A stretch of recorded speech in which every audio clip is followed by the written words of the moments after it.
We want to keep everything connected and whole so that everything is moving together like it should as we do this with the stepping.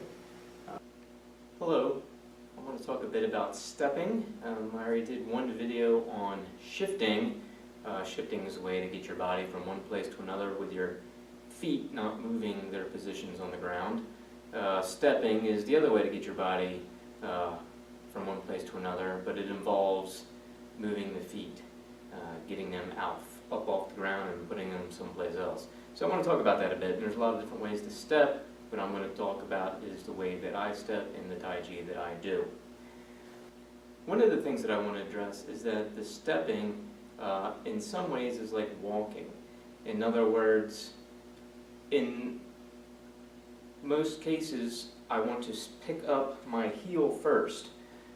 Just like when I'm walking, basically picking up the heel of my foot and then stepping out onto my heel. And so it's basically a heel-to-toe kind of walk. So when I'm doing the type of Qigong that I do or the type of Taiji that I do, I want to pick up the heel first in almost all cases. And then I want to put my foot where I want to put it, but I want to put the heel down first and then the rest of the foot. The exception would be if I'm moving my body backward or stepping backward. When we step backward, we still pick up the heel first, but we put our front of our foot down first before the heel. So even though we're picking up our heel, we're stepping toe to heel. So there's a move such as step back, repulse the monkey, where there's a backward kind of step. I pick up the heel first, and as I step back, I'm still placing my front of my foot down first, and then the heel. Okay. So in that regards, it's sort of like walking forward or walking backward. Pick up the heel, and then for all the forward or sideways movements, we put the heel down first and go to the toe. For the backward movements, we put the front of the foot down first and then the heel. The other thing that I want to discuss is weight shifting while stepping. Obviously, if I'm going to pick one leg up off the ground, I need to have all my weight in my other leg. If I don't do that, if I pick a leg up without putting my weight into that leg, I'll just kind of fall in that direction. Unless, several things. One common thing that people do is set up a counterbalance situation. So in other words, if they want to be like this and pick up this leg, rather than fall, if they don't want to move that foot, they'll shift their body sufficiently over enough so that they can pick a leg up. So their body's this way, the leg's that way. It's what I call a counterbalance. In the type of Taiji that I do, this isn't real balance, it's a counterbalance. The problem with a counterbalance is if I'm depending on this position in order to get my leg up, and it all depends on the weight of my body and the weight of my leg and so forth, as soon as I come into contact with something else, with someone that puts any kind of force on me, it upsets the counterbalance situation. The idea with the stepping in the Taiji that I do is that when I'm stepping, I don't want to be able to be disturbed if a force is being applied on me. So if I'm lifting my leg up and somebody's pushing on me, I want to be able to be fine with that. I don't want to be knocked over because of the force being put on me. And that can easily happen. You can just get toppled if you are depending on a counterbalanced situation like that. So what that might look like if I was in a front-weighted stance like this and I wanted to pick up this leg, I see a lot of times people will shift and then they'll kind of they'll overshift by going further over. Now my hip, knee, and ankle are no longer plumb. I've leaned, the bad kind of lean, in this direction to create a counterbalance situation which lifts this leg up, which helps this leg come up easily, compared to if I was just standing like this, which could make me fall back that way, unless I was sinking, and I want to get into that later. But the point is, avoid these counterbalance situations. People can do it subtly, and it might look nice. Somebody could be going into a movement, and their leg just kind of floats up, and they step out. But got there because of a counterbalance situation. And so the way we practice things, we want to avoid that. The other way that you can easily get into error when stepping is holding through tension. For instance, if I'm not going to enter into a counterbalance situation, then I might be able to hold my structure with a lot of strength. In other words, if I want to pick this leg up, I could hold everything tightly and lift my leg up without falling into that lean. And there could be a situation where if I waited long enough, eventually I wouldn't be able to hold anymore and I'd start to topple. Combined with that idea of holding tension is lowering the center of gravity. In other words, if I don't overshift and I'm not wanting to be tense, then if I lower my body enough, the center of gravity gets lower, and so I don't need the counterbalance situation to pick up this leg anymore. The problem with this is, again, is the amount of tension that I'm holding. I'm not actually in a good position here. And it's not just because it's a low stance, it's the way that I'm doing the low stance. In other words, I'm not doing it through a sinking. I'm just lowering and holding tension in my leg here so that my upper body can remain relatively relaxed and I can step around. And again, we want to avoid that error. So we don't want counterbalance. We don't want to have to depend on lowering ourselves to trick our bodies, and we don't want to hold through tension.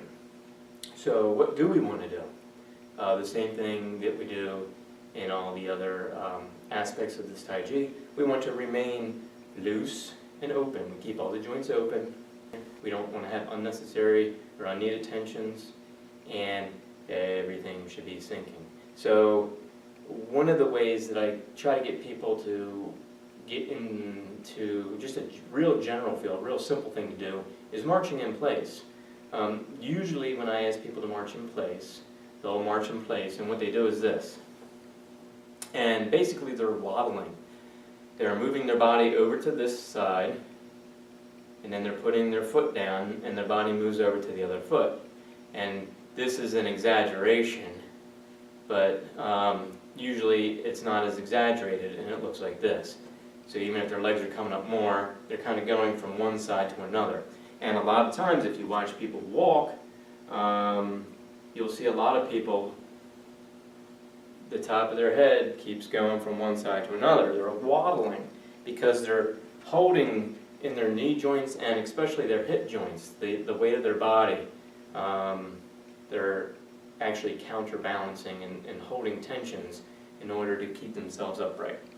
And I want to avoid that. So I try to get people to march in place, keeping their head in relatively the same spot here. Even if you widen where you're stepping, you can do this.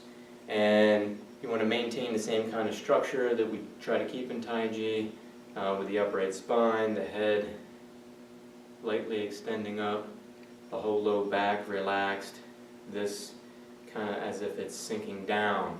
And you maintain that, keep this area not pushing up off the ground and not making your body go back and forth like this. So you can just relax and keep your head in relatively the same spot. And when we're doing the form, if you think about what you learned from that type of marching, and you could practice walking that way as well, walking and leading, moving your plumb line around, and it helps you get around. And I may do another video on that, but I need somebody to hold the camera to follow me around so you can see what I'm talking about. But anyway, the marching is usefulness. You can think about that while you're stepping. So the same way you would step like this, if you're in a stance like this, you could just pick up. I don't have to pick up my leg that far, but I'm just showing you that even if I'm aligned well, I don't have to enter into a counterbalance situation, I don't have to get tension, I don't have to lower myself. I could be here and just lift up by extending this up, loosening and relaxing, and bringing this leg up and placing it wherever I need to place it. And that's the basics of it. Another thing you want to keep in mind about that is when you do step out, is how the weight goes into the other leg. Obviously all the weight gets routed into one leg, in this case my right leg. And if I want to step out with my left leg, then when does the weight go there? Well, the way that I practice and the way that I was taught, which is how I teach, as I step, and even when the heel touches the ground, there's no weight on this leg yet. I could still change my mind, step anywhere else I want to step with this without any of this really changing. After the heel's there, then I may relax a bit more, lowering ever so slightly to allow that foot to flatten out onto the ground. But even then, my weight is still not in this leg at all. It's still an empty leg. It's still an insubstantial leg. And only after then do I relax, shift, and so forth. And the way I shift is covered in my video on shifting, so watch that if you want to know what I'm talking about when I'm talking about shifting. So again, placing the foot out to the heel first, all the weight is still in the substantial leg. Relax a bit more, let the foot flatten, and have this still be completely insubstantial. This leg would still be substantial. And then and only then, allow yourself to shift. And the last thing that I want to say about stepping is that when you do pick a leg up, don't just pick it up conventionally. You could look at the video I had on raising the knee, for instance, so you understand what I'm talking about, to keep your legs connected with the rest of your body. So if I have all this part of my body right, and then I just enact the normal musculature in the conventional way to lift this leg up, that's not what we want to do either. We want to keep everything connected and whole so that everything is moving together like it should as we do this with the stepping. So I think that's about it, and until next time, bye.